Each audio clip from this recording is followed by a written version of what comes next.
Operação da Polícia Civil mira uma rede de farmácias que seria usada para lavar dinheiro da milícia. São vários mandados de busca e apreensão. Por quê? Detalhe, as farmácias não batiam com o faturamento. Seria lavagem de dinheiro errado? Boa tarde, Jackson Silva, onde você está? Oi, Isabelle Benito. Boa tarde a todos. Estou na cidade da polícia. Isabelle, o SBT cumpre o papel dele, sempre falando que moradores e comerciantes são reféns do poder paralelo. Mas a operação de hoje trouxe algo diferenciado. Falando sobre comerciantes, alguns comerciantes que fazem parte do mesmo esquema para lavar o dinheiro da milícia na zona oeste do Rio. Daqui a pouco eu volto com mais detalhes e também com o delegado. É contigo, Isabelle Benito. Primeira reportagem, depois o Jackson rodou. Uma casa de luxo, um espaço gourmet, além de uma área de lazer com um pequeno curral para cavalos. A mansão fica em Guaratiba, na zona oeste do Rio. Mas a luxúria virou alvo da Polícia Civil. Quando chegamos no endereço para cumprir o mandado de busca na casa dos proprietários dessa rede, a casa chamou a atenção. É uma casa bem luxuosa, com bastantes indícios, com bastante sinais de riqueza, que mostravam o poder aquisitivo e o poder financeiro desses empresários que estão sendo alvo de investigação. Nesta terça-feira, os agentes cumpriram 16 mandados de busca e apreensão em diferentes endereços da cidade. Os policiais estiveram em vários estabelecimentos. Investigações apontaram que um grupo paramilitar denominado como Liga da Justiça, usa uma rede de farmácias para lavar o dinheiro, com a exploração de comerciantes e moradores da região. A investigação de hoje, ela aponta a existência de uma possível colaboração desses empresários. Eles não são só reféns desse grupo criminoso que controla as áreas de atuação, mas eles atuam de maneira irregular, apresentando indícios de uma possível colaboração com essa rede criminosa. E é isso que está sendo atacado nesse trabalho. Só para ter uma ideia, o grupo teria movimentado cerca de 50 milhões de reais entre 2019 e 2023. São as informações de inteligência financeira que apontam para movimentações suspeitas ou movimentações que obrigatoriamente devem ser comunicadas às autoridades fiscalizadoras. A gente não está levando em consideração o balanço comercial das empresas. Esses números são os números que chamaram a atenção para serem investigados. Então, a movimentação financeira das empresas tende a ser maior. A inteligência descobriu que os proprietários das farmácias não tinham uma renda compatível com os valores das atividades comerciais. A Liga da Justiça foi criada no ano de 2000. Por causa do poder e do dinheiro, o grupo se dividiu. Recentemente, Luiz Antônio da Silva Braga, o Zinho, era um dos líderes da organização criminosa. Zinho se entregou à Polícia Federal em 2023. Desde então, a zona oeste do Rio passou a viver um campo de guerra pela liderança da milícia na região. Vamos com o Jackson. Vamos com o delegado. Vamos ver.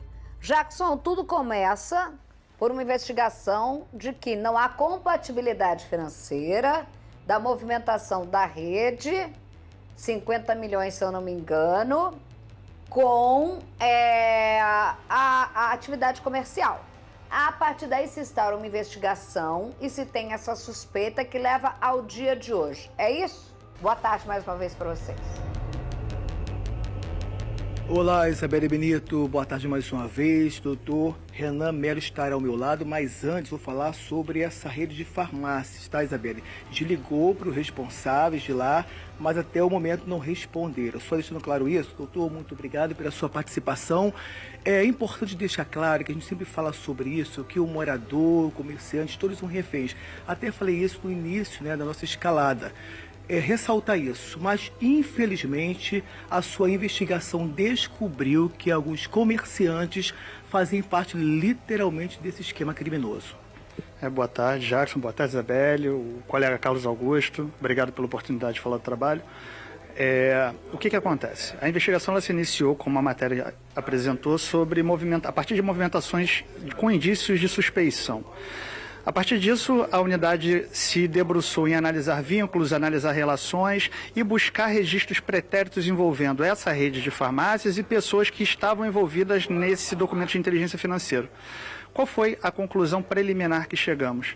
Existem laranjas que são cooptados por grupos criminosos para fornecerem seus nomes, seus CPFs para aberturas de empresas dessa rede de drogarias, recebem uma pequena quantia por esse fornecimento e dão o controle dela para os verdadeiros responsáveis financeiros. Além disso, existem informações do Conselho Regional de Farmácia que apontam que fiscalizações do órgão em unidades dessa rede, em áreas controladas por milícia, sofrem ameaça, sofrem coações de membros desse grupo criminoso, dificultando e até mesmo impedindo o exercício dessa fiscalização. Isso leva a crer que existe uma relação aí não apenas de submissão desse grupo empresarial, mas também de um beneficiamento por parte do controle criminoso daquele território em relação às atividades empresariais. E com isso, a partir também dos movimentos vultosos de recursos, a gente partiu para uma análise de possível lavagem de dinheiro utilizando essa estrutura empresarial. É importante ressaltar que essa é uma primeira fase da investigação. A investigação ainda vai ter um andamento complexo de análise de tudo que foi arrecadado hoje e a gente busca, no final dos trabalhos, entender perfeitamente como funciona essa relação, imputar responsabilidade nas pessoas e desmantelar um sistema criminoso que aparentemente existe na instituição. Isabelle Benito. Doutor Renan, boa tarde, obrigada. Só para a gente entender, então, existe uma rede de farmácias e a gente sabe que é Rio de Janeiro, a gente sabe que comércios, muitas vezes, em determinadas áreas, acabam sendo submetidos, infelizmente, para existirem nessas áreas, de comerciantes sérios, que são empresários sérios, mas que não tem o que fazer porque tem que viver e tem que dar emprego e tem que trabalhar, e existe ali uma submissão, seria o pagamento para existir lá dentro, mas aí vocês, a partir daí, começaram a perceber que não era só isso. Pela suspeita, existia não a submissão, ou seja, de ter que pagar para existir para um grupo paralelo, mas sim fazer parte e se beneficiar da lavagem do dinheiro de exploração da área desse poder paralelo. A minha pergunta vai agora. A rede teria sido criada para isso, todo mundo para isso, ou algumas unidades são usadas dentro dessa rede criminosa? Essa é a minha pergunta. Já se sabe dizer isso? É importante ressaltar, Isabelle, que a rede ela não possui um proprietário apenas. Ela tem um proprietário fundador, que possui uma gama considerável de unidades, mas ela também tem outros sócios que são franqueados da rede.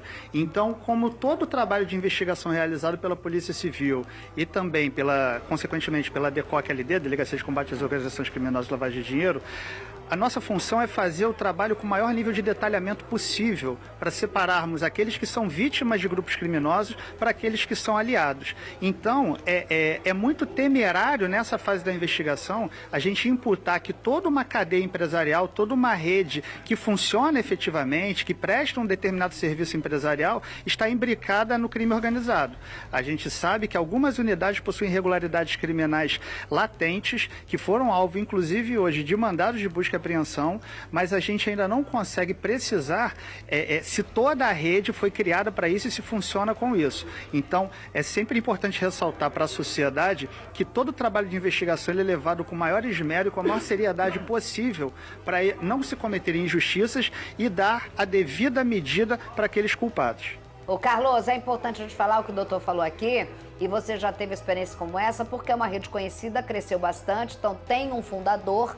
E aí a polícia diz o seguinte, já se sabe que não era só pagar o arrego para funcionar lá. Existem indícios de alguns pontos, mas o franqueado pode ser isso e você constrói uma marca. Por isso a minha pergunta é importante e a responsabilidade da polícia de fazer esse trabalho para investigar, que o doutor explicou, o doutor Renan, porque muitas vezes a gente está falando de um nome que é construído, mas que um franqueado se utiliza em determinadas áreas. Isso é Rio de Janeiro. Por isso a importância da individualização de quem é quem participava para não contaminar, como, por exemplo, alguém pode ter também da rede ou própria fundação e não tá nada disso e não tá nem numa área como essa, né? Isso que Trabalho bonito, diga-se de passagem. É literalmente o seguinte, Isabelle. Irmão, abre um negócio aqui, mas abriu o que? A farmácia, toma um pedacinho, coisa e tal, pega um remedinho lá de vez em quando de graça, a gente que vai monitorar, a gente que vai controlar. Você, mas eu já tenho farmácia, então você não adianta, meu irmão, tem que lavar. E uns são vítimas, outros estão juntos. Tem que saber separar o joio do trigo. Exatamente, trabalho bacana, legal. Então vão ter outras, né, Jackson? A gente está falando de busca e apreensão, né? Várias outras fases, né? Além da individualização. Hoje, a suspeita, a polícia não faz da cabeça dela. Foram, se eu não me engano, quantos mandados, gente? Quantos endereços que vocês foram? 16 mandados de busca e apreensão. E aí, material não só em farmácias, né, doutor, mas também em uma casa que eu vi ali e algumas pessoas. Isso. E pessoas ouvidas já na delegacia ou ainda está sendo feito esse trabalho? Isabelle, esse foi o primeiro passo, conforme o doutor tinha falado. Agora, o carro do proprietário dessa rede de farmácias também foi apreendido, além de celulares dele e também de outras pessoas envolvidas. Isso é importante, que é o primeiro passo, né, doutor? Exatamente. Uma operação que visa cumprir mandado de busca e apreensão, ela tem como um dos principais objetivos angariar elementos de informação para o continuar da investigação. Então, a necessidade da operação de hoje foi apreender determinados dispositivos eletrônicos, buscar documentos, buscar provas que conseguirão robustecer, auxiliar na individualização das condutas e elucidar com o maior nível de clareza possível a forma de atividade criminosa, a forma de atuação e o devido papel de cada um dos investigados. É importante ressaltar que algumas unidades apenas hoje foram alvo de busca e apreensão, não foi. A rede tem aproximadamente 100 unidades. Nós atuamos em aproximadamente 10 unidades hoje, além de pessoas físicas, os proprietários da rede, os fundadores da rede e algumas pessoas que já foram identificadas como laranjas nesse esquema que eu já informei inicialmente de fornecimento de dados mediante uma contrapartida financeira pequena. A partir disso, a partir da oitiva dessas pessoas e da análise desses dispositivos, a investigação vai se robustecer e continuar no seu curso até a conclusão exitosa. Tá certo. Isabelle. Obrigada, doutor Renan. Obrigada pelas informações. Obrigada, Jackson Silva, ao vivo, direto da Cidade da Polícia. Como disse o Carlos, um trabalho incrível mesmo. E a partir daí, com responsabilidade, investigação, inteligência e elementos, se instaurar outros inquéritos e outras fases. E hoje, você vê, 100 unidades, 10 foram excluídas. Ou seja, 90 excluídas até da primeira fase.